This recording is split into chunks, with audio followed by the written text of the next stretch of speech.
Clause 2 and ruling 10 of the rules and procedures of the Parliament. Already the ruling has been given, sir. Thank you very much, sir. Honorable Minister, sir. Honorable Minister, sir. It was decided in the morning, sir. Why are you repeating it? Yes, sir.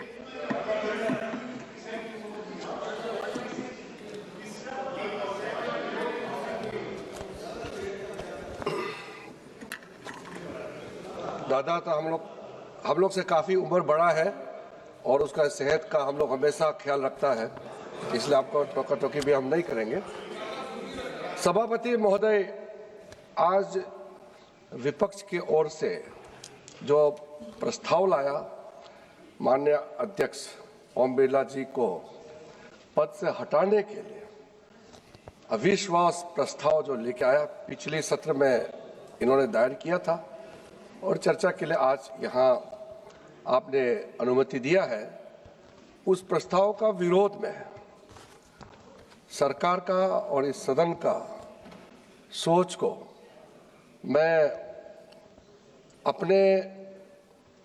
सिर्फ एक parliamentary affairs मंत्री ही नहीं, इस सदन का सदस्य होने के नाते अपना मत रखना चाहता हूं। वैसे तो हम लोग सब किसी ना किसी नियम, कानून, संविधान के तहत ही हम लोग जुड़े हुए हैं और इस सदन में भी आए तो भी संविधान के प्रावधान के मुताबिक ही हम लोग इस सदन के सदस्य हुए हैं।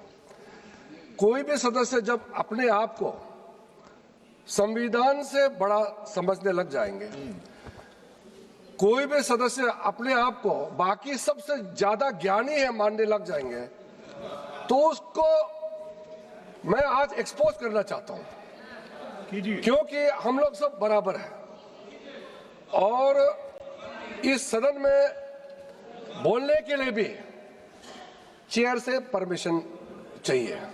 ऐसा नहीं है मैं सदस्य हूं इसलिए मर्जी से मैं जब चाहे खड़े हो जाऊं और मेरे लिए माइक ऑटोमेटिक ऑन हो जाएगा, ये सोचना भी गलत है। सबसे पहले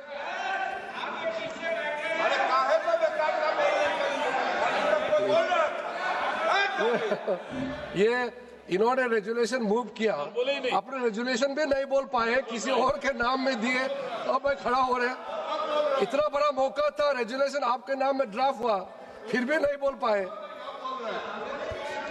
सर, संविधान के अनुच्छेद 94 सी के तहत और इस सदन के rules of procedure and conduct of business का रूल 200 और 203 के प्रावधान के मुताबिक आज हम लोग इस प्रस्ताव पे चर्चा कर रहे हैं। मैं वैसे तो आपके कई मुद्दे हैं, मैं उसको एक एक करके मैं उसका जवाब भी देना चाहता हूं। मेरा प्रारंभिक अनुरोध रहेगा, शुरू में ही मैं अनुरोध करना चाहूंगा कि कांग्रेस की ओर से जब गौरव जी बोले तो विषय से हट करके कई विषय पे उन्होंने चर्चा की है। क्योंकि उन्होंने मुद्दे रखे हैं तो मुझे उसका भी जवाब देना पड़ेगा। अगर वो मुद्दे नहीं रखते तो मैं लोकसभा स्पीकर का खिलाफ जो अविश्वास प्रस्ताव रखा था उसी तक ही सीमित रखने का विचार से मैं सदन में आए थे, लेकिन उन्होंने उससे कई आगे जाकर के अपने बात को रखा है।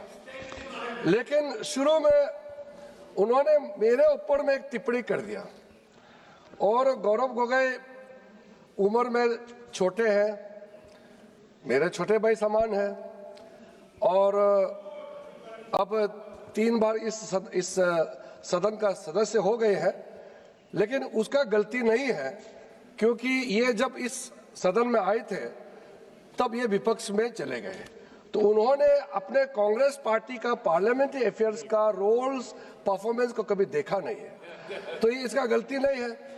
और ये जब सदन में आए 2014 में, उससे 20 साल पहले मैं चुनाव का मैदान में उतर चुका था और 10 साल पहले मैं इस सदन का सदस्य हो चुका था, इसलिए वो उसमें सदस्य नहीं थे तो मैं ब्लेम नहीं करता हूं। लेकिन मैं इतना जरूर कहना चाहता हूं कि पार्लियामेंट्री अफेयर्स मंत्री बहुत समय लोगों को ऐसा लगेगा कि ये रूलिंग पार्टी के लिए सिर्फ बोलते हैं। मैं सूचना देता हूं सदन में, या कोई बात रखता हूं तो कभी कभी सदन का बिहाफ से रखता हूं।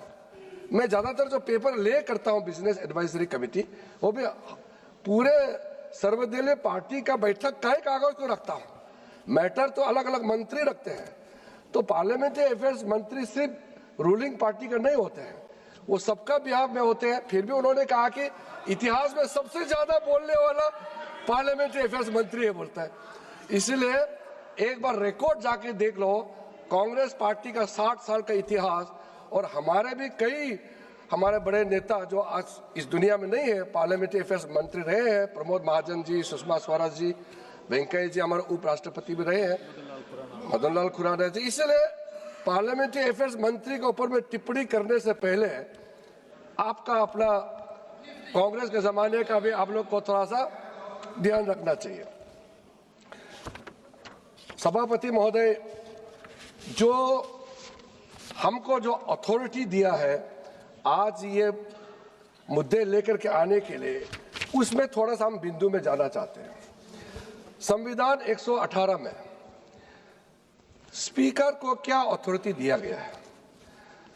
स्पीकर इस सदन का जितना रूल्स ऑफ प्रोसीड्योर और कंडक्ट ऑफ बिजनेस जो भी इस सदन में चलते हैं, उसका फाइनल अथॉरिटी लोकसभा अध्यक्ष ही होते हैं।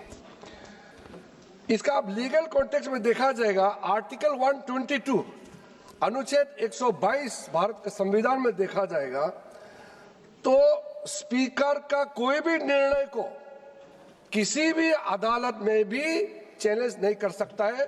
सुप्रीम कोर्ट का एक रूलिंग आया था, सिर्फ शेड्यूल 10 जब डिस्क्वालिफिकेशन का सवाल आता है मेंबर्स का, सिर्फ उसी मुद्दे पर स्पीकर का डिसीजन को कोर्ट में रिव्यू कर सकता है, अन्यथा लोकसभा स्पीकर का डिसीजन वो फाइनल होता है। इसमें मैं बहुत ज्यादा और उस उल्लेख नहीं करना चाहता हूं, लेकिन कुछ चीजें होते हैं जो स्पीकर और सदन में कभी कभी मैंने देखा है स्पीकर के ऊपर में ऐसे टिप्पणी कर देते हैं, कभी रिकॉर्ड में आ जाते हैं, कभी रिकॉर्ड में नहीं आते हैं। स्पीकर निष्पक्ष होते हैं, ये भी सब जानते हैं, लेकिन स्पीकर किसी एक दल से आते हैं, खास करके रूलिंग पार्टी से आते हैं, ये भी सब जानते हैं। हम लोग वेस्टमिंस्टर मॉडल को काफी फॉलो करते हैं। वेस्टमिंस्टर में once a speaker is always a speaker. Speaker पद में चुनाव होने के बाद वो हर पार्टी का कोई भी सदस्यता या कोई भी कनेक्शन बिल्कुल वो नाता तोड़ देता है जीवन काल के लिए।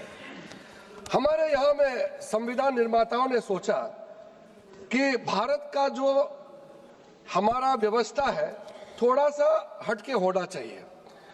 हमारे डॉक्टर बाबा साहब अंबेडकर हो, पंडित जवाहरलाल नेहरू, सरदार पटेल जी, जितने भी संविधान सभा में रहे हैं, doctor Rajendra Prasad ji, BN Rao, KM Munshi, Krishna स्वामी अयंगर जी, मोहम्मद सादुल्ला जी, TT कृष्णाचारी जी, इन लोगों ने मिलकर ये सोचा कि भारत में स्पीकर किसी पार्टी का सदस्यता को रिजाइन करने का जरूरत नहीं है, क्योंकि उसको फिर से चुन के आने का मौका देना चाहिए।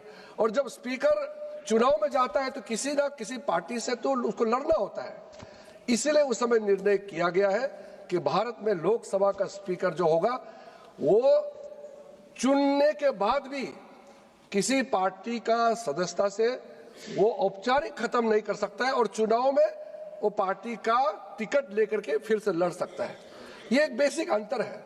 2005 में उस समय के लोकसभा स्पीकर सोमनाथ चटर्जी ने मुझे भी मौका दिया कॉमनवेल्थ पार्लियामेंट्री फोरम का कॉन्फ्रेंस में, तब मैंने यूके में इस बात को कहा कि हमारा व्यवस्था स्पीकर को लेकर के अलग है, आपका व्यवस्था अलग है। इसलिए स्पीकर अगर सरकार से तालमेल करता है, मंत्री से मिलता है, अपोजिशन से मिलता है, वो इसका इंटरेक्शन होता है तो उसमें रोक टोक नहीं है। लेकिन जब चेयर में बैठते हैं तो उसका रोल इम्पार्शियल होना चाहिए, इसमें कोई दो मत नहीं है। लेकिन जब संविधान को आप देखेंगे और इस सदन का रूल्स को आप देखेंगे तो स्पीकर का कोई भी निर्णय को आज तक किसी ने चैलेंज नहीं किया है। तो उस दिन मुझे दुख इस बात का लगा, जो नेता प्रतिपक्ष यहाँ खड़े होकर के, ये रिकॉर्ड का प्रोसीडिंग में है, आप लोग देख लीजिए, उन्होंने कहा कि मुझे इस सदन में बोलने के लिए किसी से परमिशन नहीं चाहिए। ये रिकॉर्ड में है और ये मेरा अधिकार है इस सदन में बोलने का। हमारा नेता प्रतिपक्ष का अभी पिछले फर्स्ट पार्ट का ये मैं बात बोल रहा हूं, उन्होंने कहा इस सदन में बोलने का मेरा अधिकार है, मुझे परमिशन नहीं चाहिए। तो मैं सोच रहा था, कांग्रेस पार्टी में कई वरिष्ठ लोग भी हैं, नेता प्रतिपक्ष को क्यों नहीं समझाया? इस सदन में प्रधानमंत्री हो सकते हैं, मंत्री हो सकते हैं, नेता प्रतिपक्ष हो सकते हैं, मगर इस सदन में बोलने के लिए स्पीकर का परमिशन आवश्यकता है। स्पीकर का परमिशन के बिना आप मर्जी नहीं कर सकते हैं। और आप फिर कहेंगे कि आपका माइक ऑन है, ऑन नहीं है। परमिशन दिए बिना आप अपने आप को स्पीकर से भी बड़ा आप समझेंगे तो मेरा कोई उसमें इलाज नहीं है। दूसरा, सर 115A में, रूल्स 115A में ये भी प्रावधान है कि जब बोलने के लिए हम लोग सूची देते हैं, हर एक पार्टी किस विषय में कौन बोल रहा है सूची हर पार्टी देते हैं। और ये भी छूट है कि अगर कोई पर्टिकुलर मेंबर पार्टी का तरफ से नहीं, मैं अपने आप नाम देना चाहते हैं, वो भी दे सकते हैं। और जो स्पीकर को सूची नहीं दे करके भी स्पीकर को नजर को मिलाने के लिए, to catch the eyes of the honourable speaker, जो स्पीकर घूम के देखते हैं तो उसका नजर को दिखाने के लिए मेंबर हाथ भी उठा सकते हैं और अपने सीट से उठा सकते हैं स्पीकर का अटेंशन ड्रॉ करने के लिए। सूची देने का बावजूद भी रूल 115A में क्लियर है कि स्पीकर पार्टी ने सूची दिया, उसके अलावा भी किसी भी सदस्य को स्पीकर डायरेक्ट बुला करके बोलने का परमिशन दे सकता है। ये विषय बहुत क्लियर है सर। मैं इसलिए जिक्र कर रहा हूं क्योंकि आज बार बार लीडर ऑफ अपोजिशन को बोलने नहीं दिया जा रहा है और स्पीकर को, अथॉरिटी को जो चैलेंज किया जा रहा है, इसको लेकर के मैं ये सब बताने मजबूर हो रहा हूं। इसके अलावा सर कुछ रेसिडियल पावर भी होता है सर। स्पीकर का पास कुछ रेसिडियल पावर होता है जो कि रूल्स ऑफ प्रोसीड्योर में मेंशन नहीं है, कंडक्ट ऑफ बिजनेस में मेंशन नहीं है, जो आज कई बार उठाया कि जब डिप्टी स्पीकर नहीं है और स्पीकर के खिलाफ नो कॉन्फिडेंस मोशन लाया गया है, कौन चेयर करना चाहिए। संसदीय परंपरा में कई चीज पहली बार होते हैं, इसलिए कन्वेंशन बहुत बड़ा एक तो विषय होता है। तो इसका अब ये चाहते हैं कि स्पीकर का रोल भी ये लोग तय करना चाहते हैं। ये चाहते हैं कि ये कुर्सी में कौन बैठेगा, ये भी ऑपोजिशन तय करना चाहते हैं। क्या दुर्भाग्यपूर्ण है कि ये स्पीकर का रोल भी इन लोग लेकर के अपना अधिकार लेना चाहते हैं। सभापति महोदय, जो रूल्स में मेंशन नहीं है, किसी भी चीज का क्लैरिटी नहीं है, अगर पहले बार विषय आया है उसका भी निर्णय करने का अंदर रूल 389, अगर कोई मैटर क्लैरिटी नहीं है तो भी उसका निर्णय करने का फाइनल अथॉरिटी ऑनरेबल स्पीकर के पास होते हैं। इसलिए आप लोग जो है इतने सालों से आप लोग रूलिंग में रहे हैं, 2014 के बाद आप लोग विपक्ष में चले गए, तो आप लोग इतना बेचैन होने का आवश्यकता नहीं है। ये लोकतंत्र है, हम तो मर्जी से तो आया नहीं है। जनता, भारत का जनता जो चाहेगा वही होगा।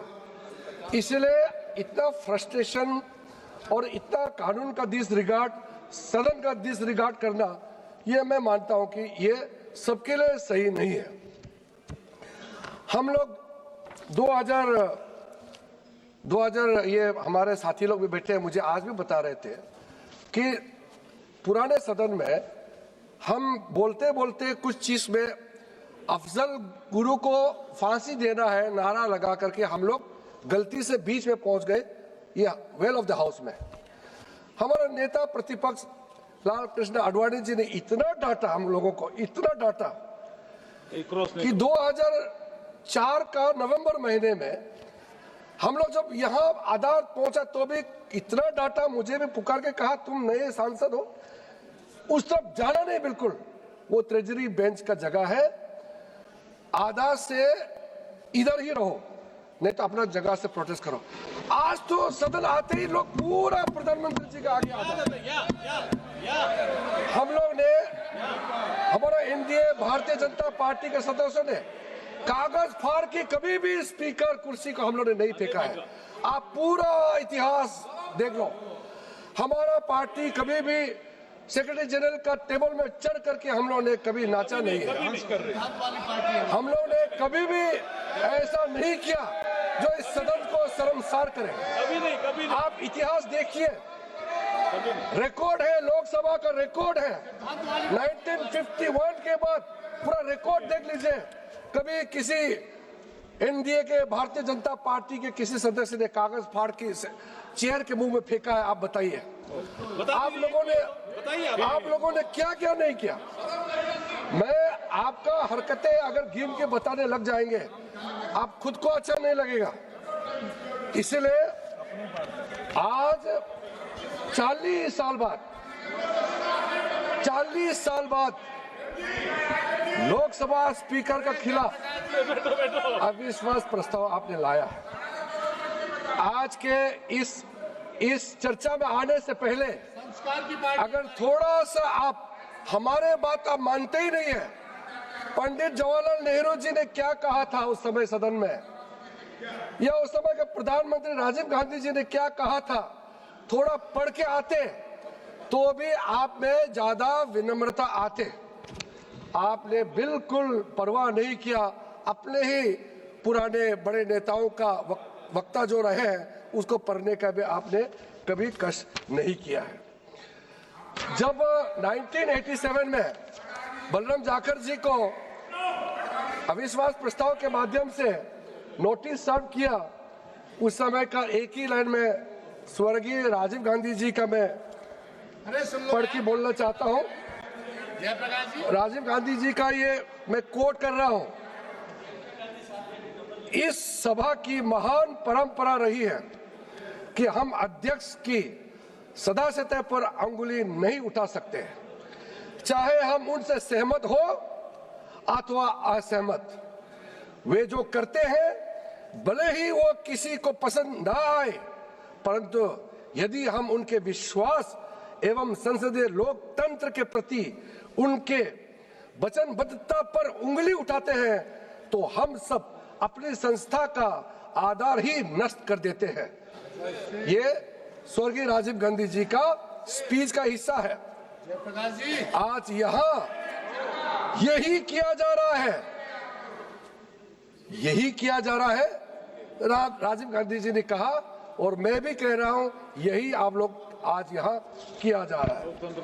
जब 1954 में जब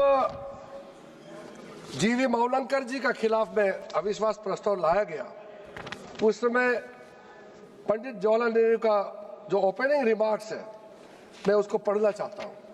what first prime minister Pandit Jawaharlal Nehru had remarked, I quote, I would beg honorable members sitting opposite, those who have signed it and those in duty bound have supported it, to read that thing which they have signed it.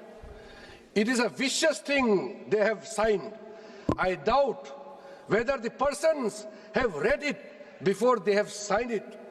If they have read it, they would have hesitated 100 times before they signed that document. And Pandit Jawaharlal Nehru further says, at any time, and yet seeing the manner in which this has been brought forward, and the wording used here, I say it is a gross abuse of one's intelligence, and to ask anybody in this house to support this is to consider that men utterly lacking in intelligence. उसके बाद पंडित जवाहरलाल नेहरू जी का बहुत ही अच्छा portion है, मैं उसको भी बताना चाहता हूं। ये कोई पंडित जवाहरलाल नेहरू जी का मैं हिंदी वर्जन वाला आपको बोल के सुनाता हूं। आप अच्छा ही नहीं सुन रहे हो, अब तो सुन लो। ये हमारा साथी रहे हैं, मैं सोचा कि ये थोड़ा सीनियर है, राहुल गांधी जी और सबको समझाएंगे, ये ही ऐसे हरकत करते हैं, क्या समझाएंगे दूसरे को। इससे तो अपेक्षा था कि ये थोड़ा वेल मैनर्ड बिहेवियर करेंगे। पंडित जवाहरलाल नेहरू जी कहते हैं ये कोई दल का मामला नहीं है, इस कारण प्रत्येक व्यक्ति को दल का विचार छोड़कर इस पर विचार करना चाहिए। ये मामला इस सारी सभा का है। जवाहरलाल नेहरू जी कहते हैं संसद के सम्मान का जहां तक संबंध है, यह विषय बड़ा गंभीर हो जाता है। अध्यक्ष के विषय में जो कुछ कहा गया और किया गया है वो सब हम लोगों के ऊपर ही लौट आता है। जो अपने को इस सभा का मान्य सदस्य कहते हैं, इस प्रश्न के सभा के सम्मुख आते ही मुझे अत्यंत दुखी हुआ। मैं चाहता हूं कि सदस्यों को इसका पता लग जाए। हम अध्यक्ष को बहुत वर्षों से जानते हैं, काम करते देखते हैं और संभव है हम में से कुछ लोगों की सम्मति उनके विषय में ठीक वैसे ही ना हो जैसे कि अन्य लोगों की हो।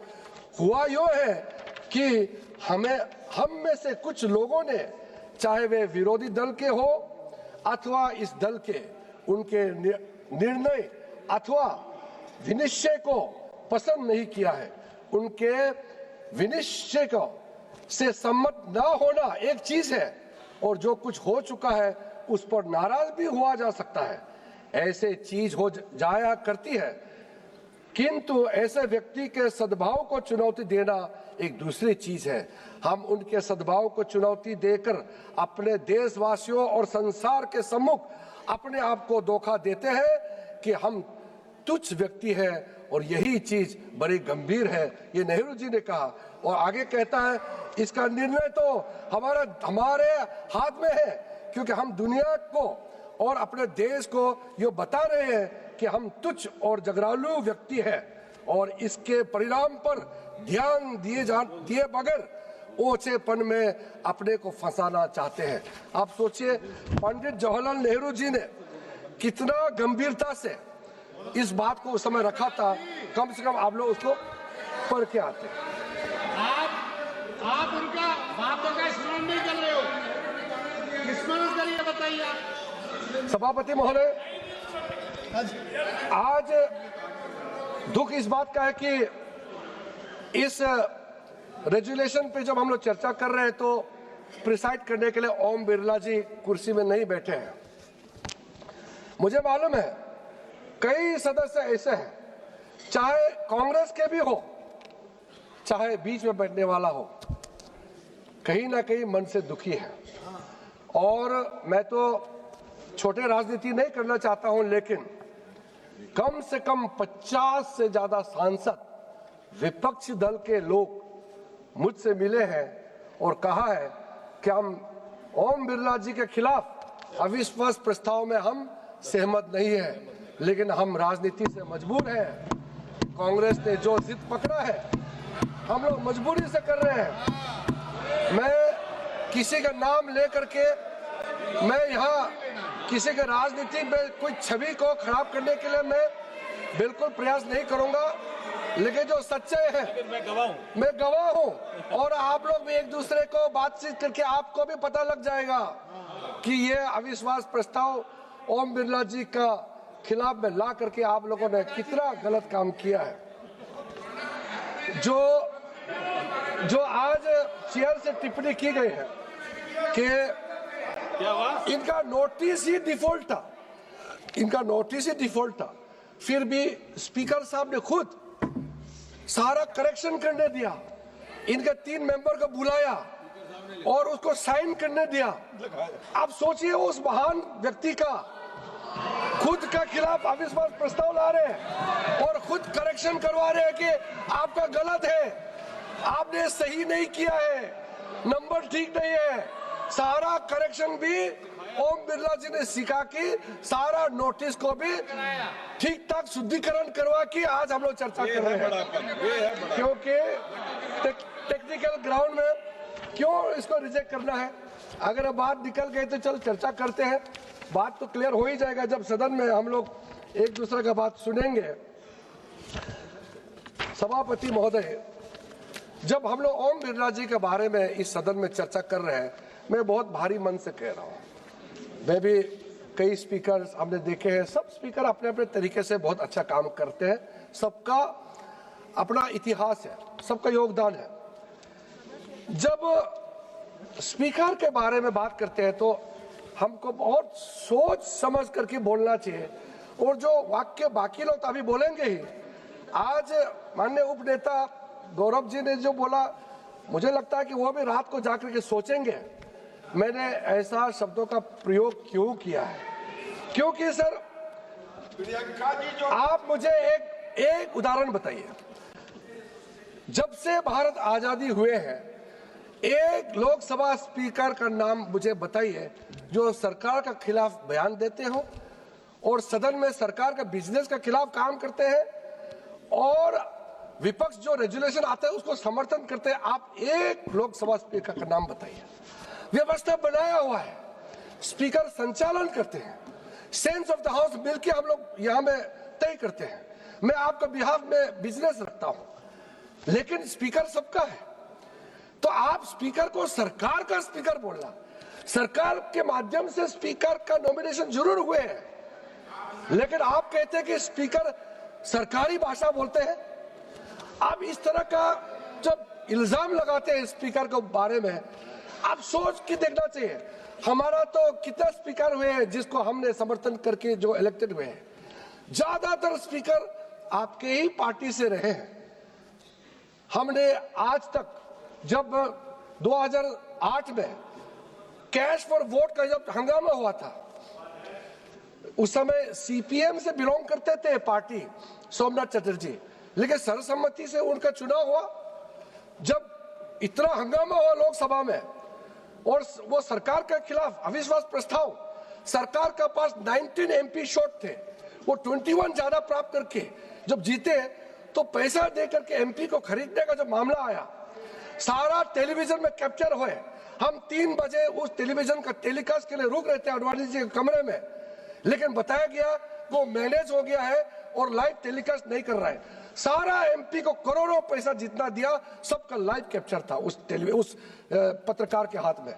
लेकिन सारा जब पता चल गया हम लोगों को कि टेलीकास्ट नहीं हो रहे हैं, हम लोगों ने अडवाणी जी को कहा कि अडवाणी जी, इतना खुले जो लाइव कांग्रेस के लोगों ने करोड़ों देकर के एमपी को खरीदा, वो जो वीडियो है वो टेलीकास्ट नहीं हो रहा है, क्या करो, 5 बजे वोटिंग है।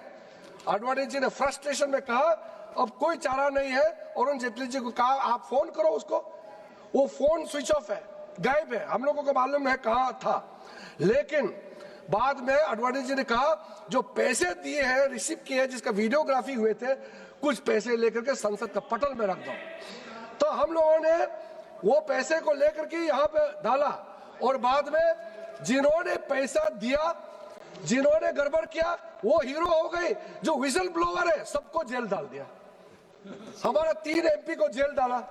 और उसके बाद में हमने स्पीकर साहब को रिक्वेस्ट किया कि वो जो पत्रकार का जो वीडियो है वो आपको सौंपा है, आप तुरंत टेलीकास्ट कराइए। इतने दिनों तक स्पीकर ने उसमें कार्रवाई नहीं किया। सरकार का बचने का मामला था, ये कोई छोटा मोटा बात नहीं था।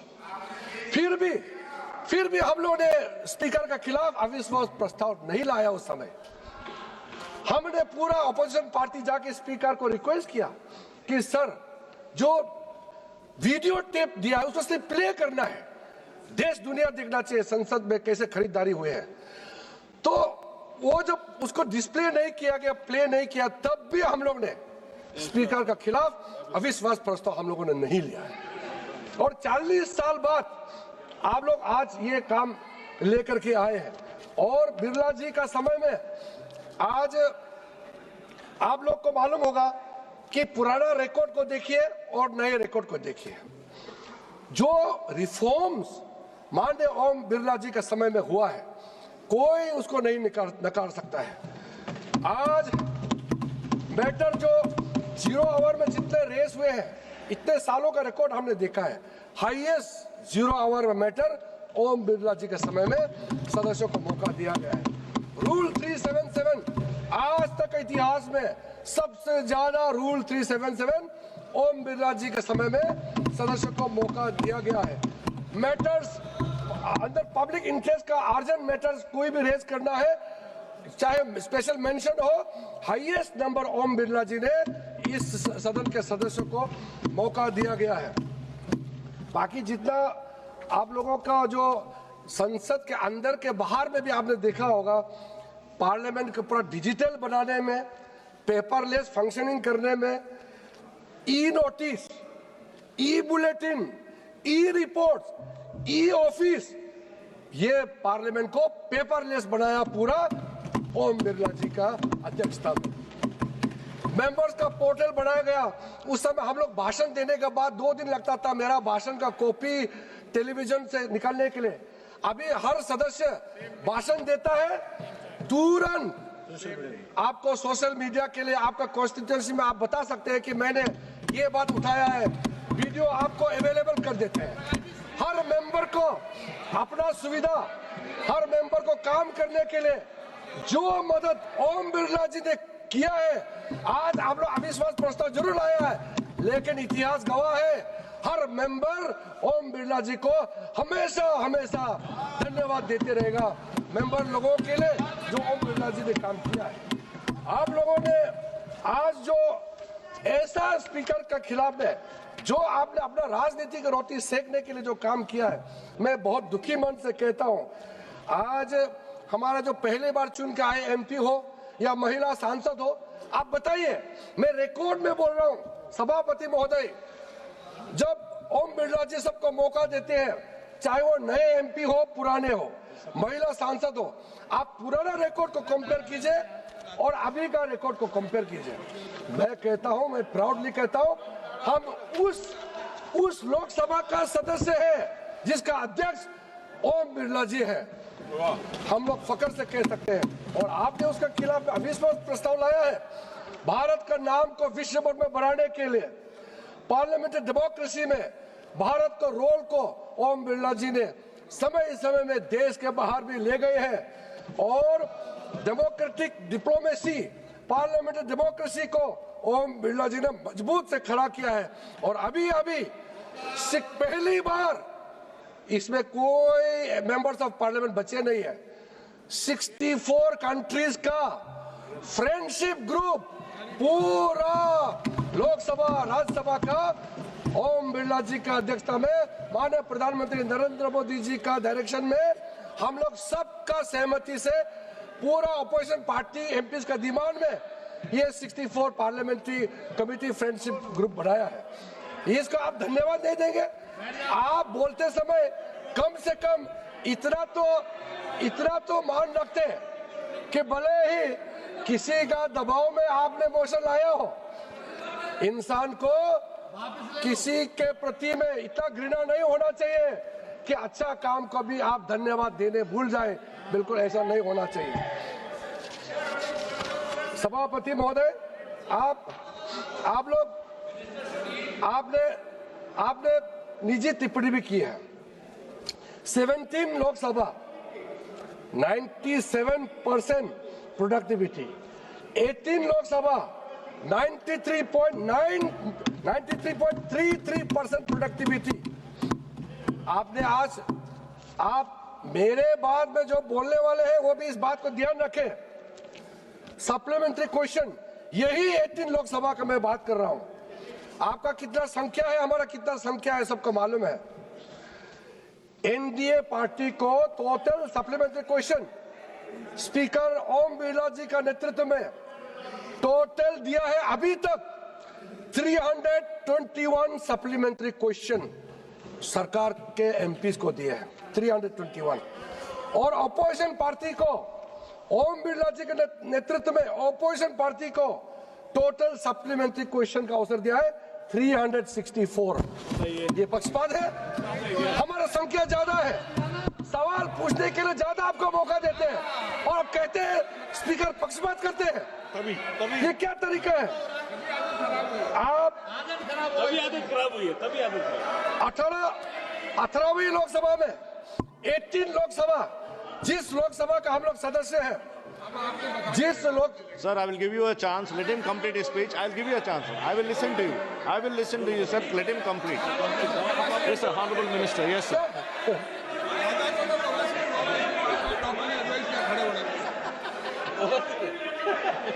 सर ये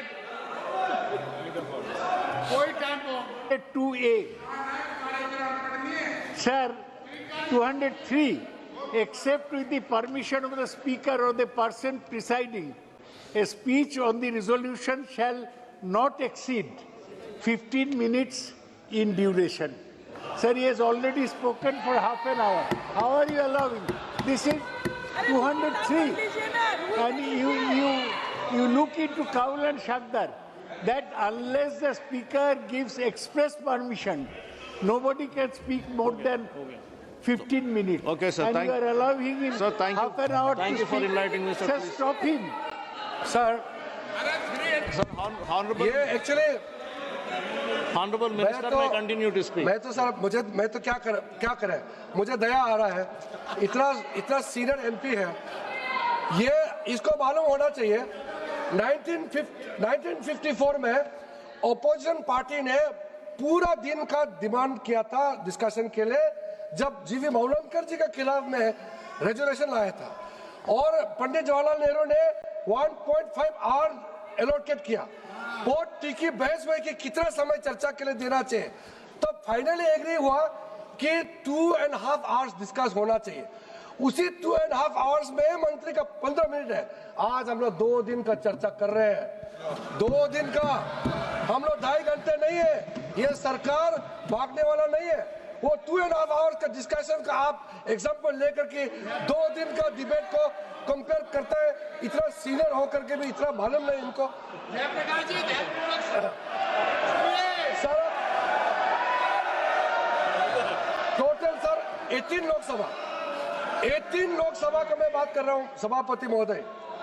18 लोकसभा में अभी तक टोटल 1835 इश्यूज 0 आवर में रेस किया गया है अभी तक, और टोटल उसमें जो अपोजिशन पार्टी को दिया है 56%, यहां सिर्फ 44% है।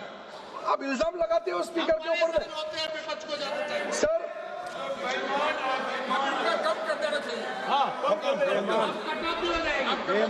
बेमान। अब वो सुन नहीं सकते हैं बैठ करके। देखिए कभी कभी आप उम्र में बड़ा हो सकता है, लेकिन कुछ 1-2 पॉइंट हमसे मिलेंगे। आप सुनिए, आप सुनिए। सर सभापति महोदय, इतना आंकड़े हैं, मैं अगर एक आंकड़े देना शुरू करेंगे तो मैंने शुरू में कहा आप पछताएंगे। ऐसा इंसान, ऐसा माननीय स्पीकर के खिलाफ आप लोगों ने नोटिस लाया है, जो आपको इतना सपोर्ट करते थे। आप पूरा अपोजिशन पार्टी को इतना बड़ा दिल के साथ आपको मौका देते हैं, कभी भी पक्षपात नहीं किया, और आप उसी के खिलाफ में अविश्वास प्रस्ताव लेके आते हैं। सर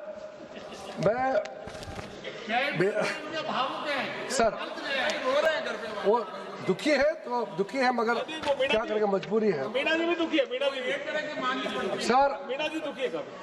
नेतृत्व के बारे में भी कहा गया है। हमारे जितने भी पूर्व के जो ऑनरेबल स्पीकर है उनके बारे में आज तक हम लोग ने जो भी देखा है, और माननीय speaker present speaker Om Birla जी के बारे में भी हमने जो देखा है, मैंने किसी को डाउन करके मैंने नहीं कहा। मैं ओम बिरला जी ने जो किया है, वो जब से अध्यक्ष बने उसको मैंने आपके सामने में आंकड़े रखा। अगर मैं पुराने वाले रखते तो ये राजनीति हो जाएगा, उसमें मैं नहीं जाना चाहता हूँ। अब मैं कुछ पॉइंट, आज मैं नहीं चाहते थे कुछ पॉइंट बोले, मगर क्योंकि आज बात रखे हैं तो उसको जवाब के तौर पर मैं बोलना चाहता हूं, आप लोग धैर्य से बात को सुनिएगा। ये अविश्वास प्रस्ताव क्यों लाया गया है? इस अविश्वास प्रस्ताव लाने के पीछे में मानसिकता क्या है? कौन लोग हैं जो आज हम लोग इस विषय पर चर्चा कर रहे हैं? भारत के जुडिशरी हो, इलेक्शन कमीशन हो, कोई भी संस्था हो, इसको आप लोग ने अटैक किया है, उसको बात वो बाहर की बात है। लोकसभा स्पीकर के जो पद है आज तक बचा के रखा हुआ था। मैं सोच रहा था कई दिनों से संवैधानिक संस्थाओं के ऊपर में हमला जो करने का आरंभ हुआ 2014 के बाद, लोकसभा स्पीकर का पद को अभी तक क्यों बचा के रखा है? लेकिन अब मुझे पता चला कि भारत में लोकतंत्र को अगर हमला करना है तो स्पीकर का कुर्सी को हमला करो। ये निर्णय उन्होंने लिया। आपने आपका लीडर ऑफ अपोजिशन के बारे में कहा, और लीडर ऑफ अपोजिशन इसी सदन के सदस्य होने के नाते मैं सीधा सीधा कहना चाहता हूं, जब उस दिन नेता प्रतिपक्ष भाषण दे रहे थे, कहां से ये बात शुरू हुआ? रूल 3491 में उन्होंने जो बात रखा और जो बार बार गौरव जी उसको दोहरा रहे थे, उस पे स्पीकर साहब ने रूलिंग दिया। और मैंने शुरू में कहा, आर्टिकल 118 में भी जो लिखा है कि स्पीकर का डिसीजन आप भले मंजूर हो ना हो, एग्री हो ना हो, फाइनल होते हैं। वही पंडित जवाहरलाल नेहरू जी ने कहा, वही राजीव गांधी जी ने कहा कि आप सहमत नहीं हो सकते हैं। लोकतंत्र में एक दूसरे के प्रति हम लोग तो लड़ते रहते हैं, लेकिन दुश्मन तो है ही नहीं है। ओपिनियन ऑफ डिफरेंसेस होते हैं, मत अलग अलग होते हैं। तो आपका बात को अगर स्पीकर नहीं माने तो क्या आप स्पीकर के ऊपर चढ़ जाएंगे क्या? स्पीकर ने रूलिंग दे चुके थे कि आप जो कह रहे वो मुद्दे सब्सटेंटिवली इसमें जुड़ा हुआ नहीं है, तो आप कोर्ट मत कीजिए। आपने मेंशन कर दिया, फिर भी बोल रहे मुझे बोलने नहीं दिया जा रहा है, मुझे बोलने नहीं दिया जा रहा है। स्पीकर ने कहा कि रूलिंग हो चुके हैं। हमने भी 2 बार उठ के कहा कि स्पीकर का रूलिंग है वो फाइनल है। स्पीकर का रूलिंग फाइनल है, फिर भी बार बार उठ के कह रहे हैं। उसके बाद सर,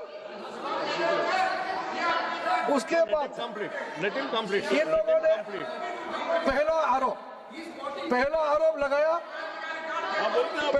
पहले आरोप लगाया कि इनका लीडर ऑफ अपोजिशन को बोलने नहीं दिया जाता है। No, please listen, madam. He merely mentioned that the ruling was already given. No. There is no rule of order here. Please. वो सच्चाई सुन नहीं पा रहे हैं, मजबूरी है, रेजोल्यूशन लेके आया, सच्चाई सुन नहीं पा रहे। सच्चाई सुनिए। सभापति महोदय ये कह रहे हैं कि इनका नेता प्रतिपक्ष को बोलने नहीं देते हैं, ये कह रहे हैं। मैं कहता हूं, मैं अब बताता हूं सही बात क्या है। मैं अब सही बात बताता हूं। सुन लीजिए। 15 लोकसभा में इनके नेता प्रतिपक्ष सदस्य थे, कुल मिलाकर के 2 बार बोले, पूरे समय में 2 बार बोले पूरी लोकसभा में। और इन्होंने जब सेशन चलता है उस समय ही विदेश चले जाते हैं। सेशन चल रहे हैं, विदेश चले जाते हैं और यहाँ बोलते हैं कि बोलने नहीं दिया जा रहा है। सर,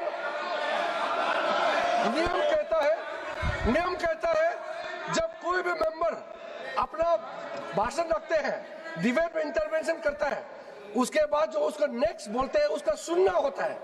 इनका नेता प्रतिपक्ष अपना बात बोल के खत्म हुआ, बैठे बगैर वो चले जाते हैं।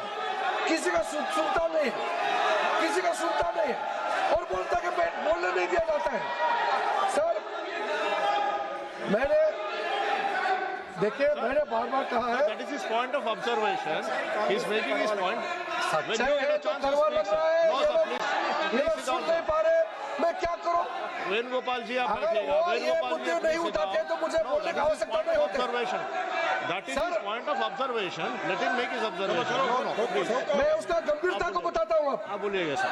यहाँ माननीय प्रधानमंत्री जी बैठे हैं, पहली बार मैंने ऐसा दृश्य देखा है, वहां से दौड़ के आते गले लगाने के लिए प्रधानमंत्री के ऊपर में जबान पड़ते हैं। ऐसा कोई नेता प्रतिपक्ष देखा है आपने जिंदगी में? कमाल का है। और यहाँ से आकर के वहां बैठ करके अपने एमपी को देख करके आंख मारते हैं, आंख मारते हैं। आपका नेता प्रतिपक्ष कितना गंभीर है, यहाँ बहस चल रहे हैं और अपने सदस्यों के तरफ देख करके आंख मारते हैं। ये ऐसा नेता प्रतिपक्ष हमने पहली बार देखा है। और जैसा लीडर है, बाकी तो ऐसा ही होगा। आप वहां बैठे हैं सभापति महोदय, और आपको यार बोलते हैं, और ये मेंबर चेयर को बोलते हैं यार, और बाद में यार मत कहा तो बोलते हैं यार कहने से क्या होता है, चेयर को यार कह सकता है। राज्यसभा में सभापति जो भारत के उपराष्ट्रपति है उसको बोलते हैं कलीग। नो सर, स्पीकर और चेयरमैन राज्यसभा ये कलीग नहीं है, वो कस्टोडियन ऑफ द हाउस होता है, वो हमारे कलीग नहीं होते हैं। आप उसके साथ हल्के फुल्के में मजाक नहीं कर सकते हैं। आप लोगों ने जैसा नेता हल्कापन दिखाता है वैसे उसका बाकी सांसद को भी ऐसा बिहेव करने में मजबूर कराते हैं, ये ठीक नहीं है। आपके यहाँ में भी काफी अच्छे लोग हैं, आपके लोग में भी अच्छे हैं, लेकिन अब नेता प्रतिपक्ष उन्हीं को बनाया, हम तो कुछ नहीं कर सकते हैं। मैं क्या कर सकता हूँ, मेरा हाथ में तो है नहीं। मैंने देखा है, देखिए प्रियंका वाड्रा गांधी जी अब पीछे बैठ के मुस्कुरा रही है। अगर इनको नेता प्रतिपक्ष बनाते तो भी शायद परफॉर्मेंस थोड़ा अच्छा होता। वो तो कम से कम बैठती है, सुनती है कम से कम। इनका नेता प्रतिपक्ष तो सुनता ही नहीं, मुस्कुराती भी है, बहुत मुस्कुराती भी है। मैंने सार्वजनिक रूप से कहा है, as a parliamentary affairs minister, कोई भी सांसद बिहेवियर अच्छा है तो मुझे सराहना करना चाहिए। देखिए सर, मैं जरूर भारतीय जनता पार्टी का सदस्य हूँ, मंत्री हूँ, लेकिन पार्लियामेंट्री अफेयर्स मिनिस्टर होने के नाते कोई अच्छा व्यवहार करे तो उसको सराहना करना मेरा दायित्व है। सर, जब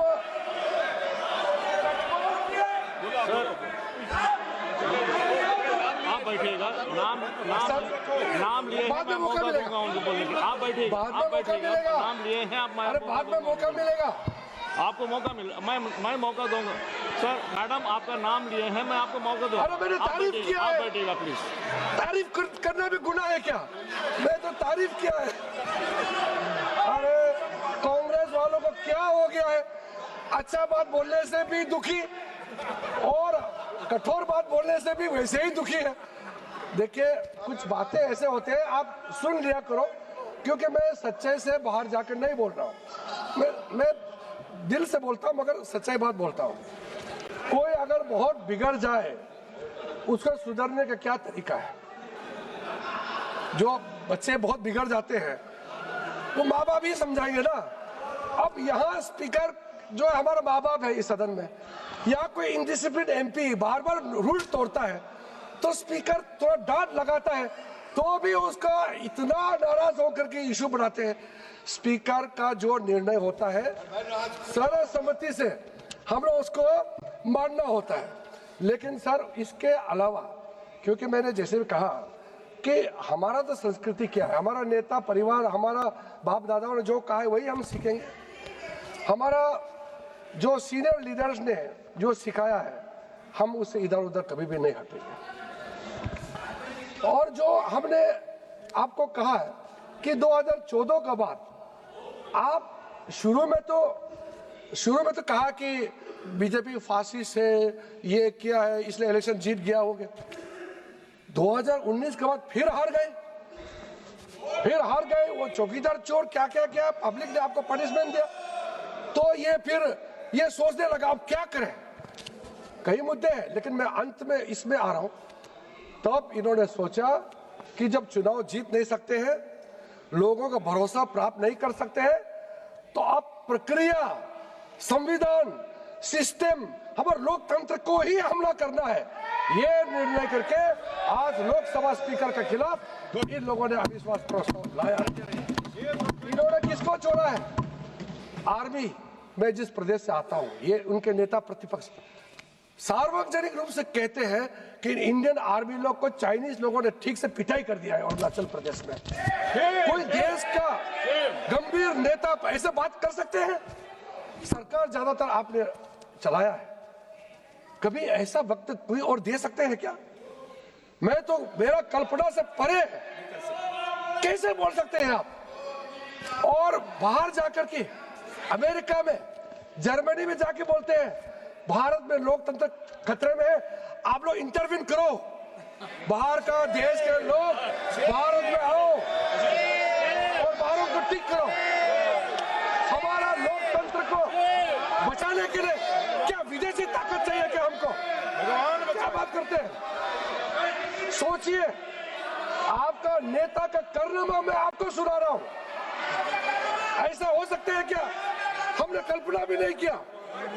और आपके लोगों ने, आपके नेता प्रतिपक्ष ने आर्मी का वहां जाकर के और आर्मी के जवानों को जाकर के बोलता है तुम्हारा सारा अधिकार तो आर्मी ऑफिसर ले जाता है, जवानों को क्या मिलता है?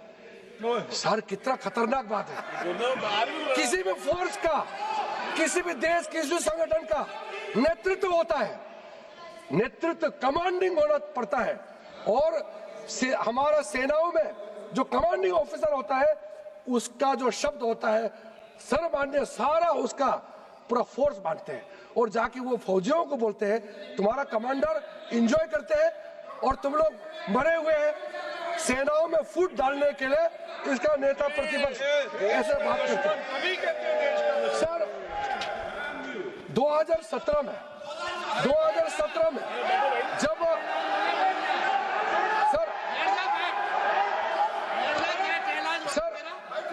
सभापति महोदय, 2017 में जब डोकलाम में भारत और चीन का सेना आमने सामने में जब वहां पे टेंशन बना हुआ था, उस समय चुपचाप से उनका नेता प्रतिपक्ष चाइनीज एम्बेसी में जाकर के चाइनीज एम्बेसडर से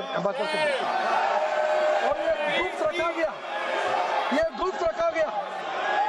रखा गया, और बाद में चाइनीज एम्बेसी के वेबसाइट में पब्लिश हुआ।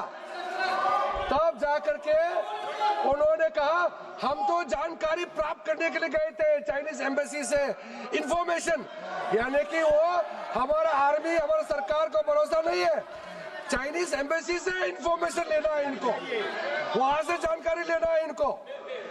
आप सोचे, इसके लिए माफी मांगना तो छोड़िए, आज तक इन्होंने अफसोस प्रकट भी नहीं किया है। सर, आज कह रहे थे कि प्रधानमंत्री जी को ये लोग नीचा दिखाने का कोशिश करते हैं। 2013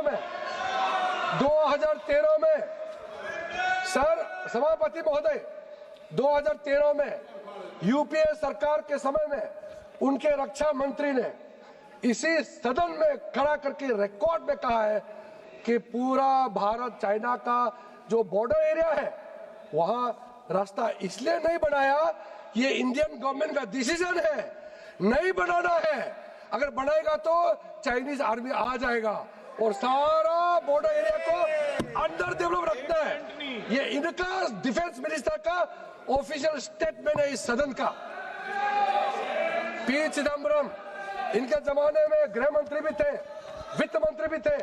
मुंबई अटैक हुआ, उसके बाद इतने साल बाद में पी चिदम्बरम जी कहते हैं कि हम लोग बदला लेना चाहते थे, अमेरिका ने कहा कि बदला नहीं लेना है, चुपचाप बैठो, इसलिए डर के हम लोग चुपचाप बैठे। इनका चिदम्बरम का स्टेटमेंट, ये मेरा स्टेटमेंट नहीं है। आप तो दूसरे सदन में सदस्य हैं, रिकॉर्ड में है, आप जाकर के पूछो और आप ऐसे बात कहते हैं सर। और आप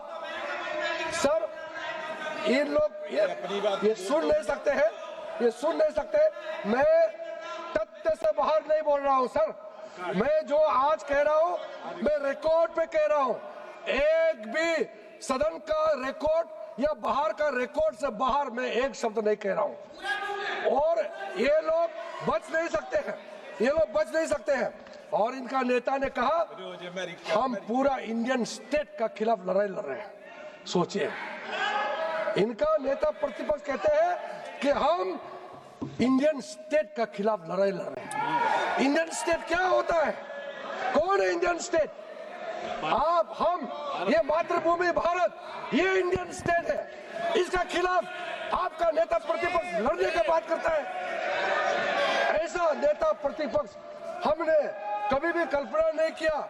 जब मैं इस दुनिया में पैदा हुआ, ऐसा भी दिन आएगा कि हम ऐसा नेता प्रतिपक्ष को देखने को मिलेंगे जो देश के खिलाफ लड़ाई लड़ने का बात करते हैं। बाहर में जाकर के, आप अमेरिका में जाकर के मुस्लिम काउंसिल ऑफ न्यू जर्सी के साथ, Islamic council of north America, Indian American Muslim council, Islamic medical council of north America का साथ में आपका मिलना जुलना क्यों होते रहते हैं बताइए? और सर जॉर्ज सोरोस के साथ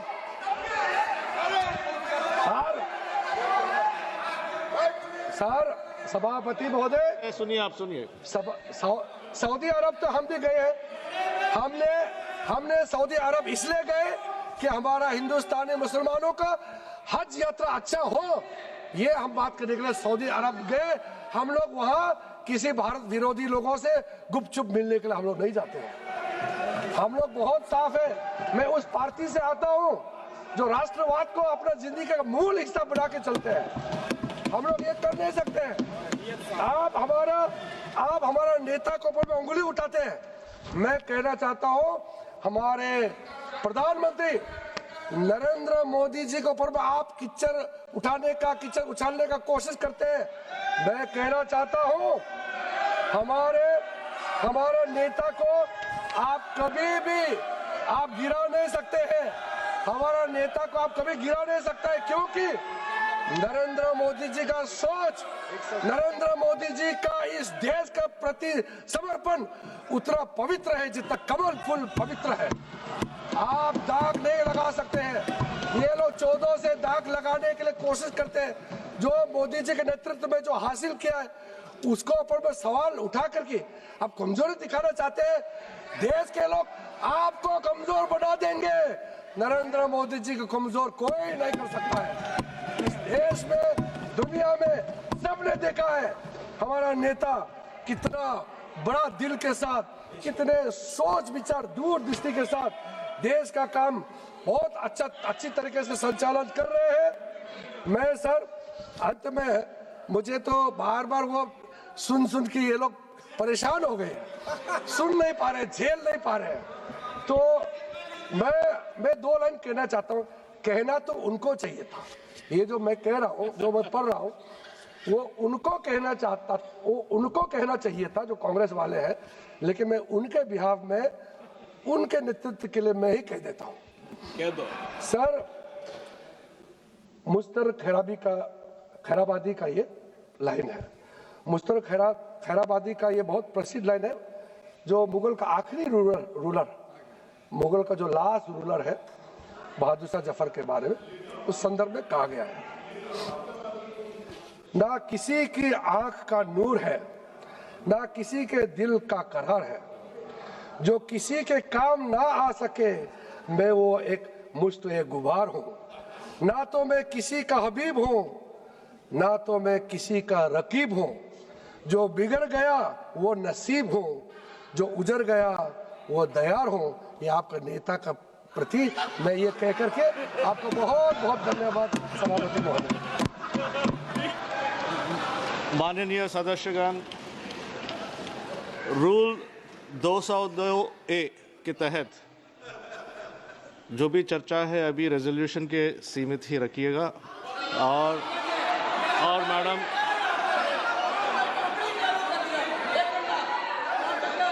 मैडम आपका नाम लिया गया और आपकी तारीफ की जाती थी। आप कुछ बोलना चाहते तो बोल दिए।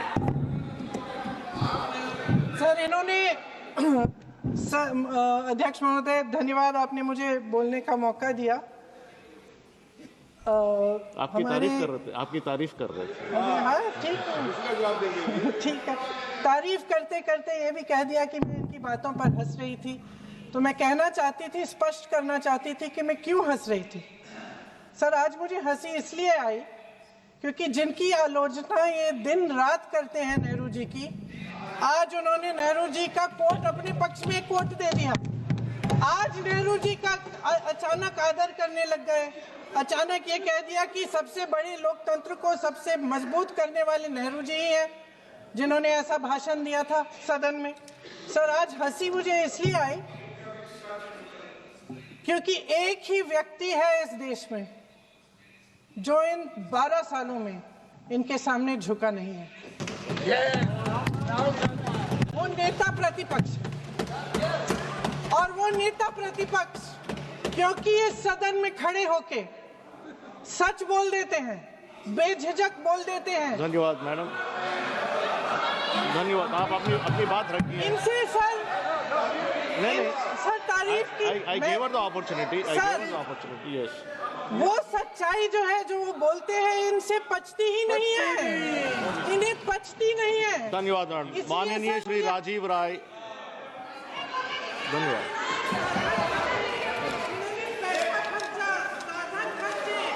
धन्यवाद सर।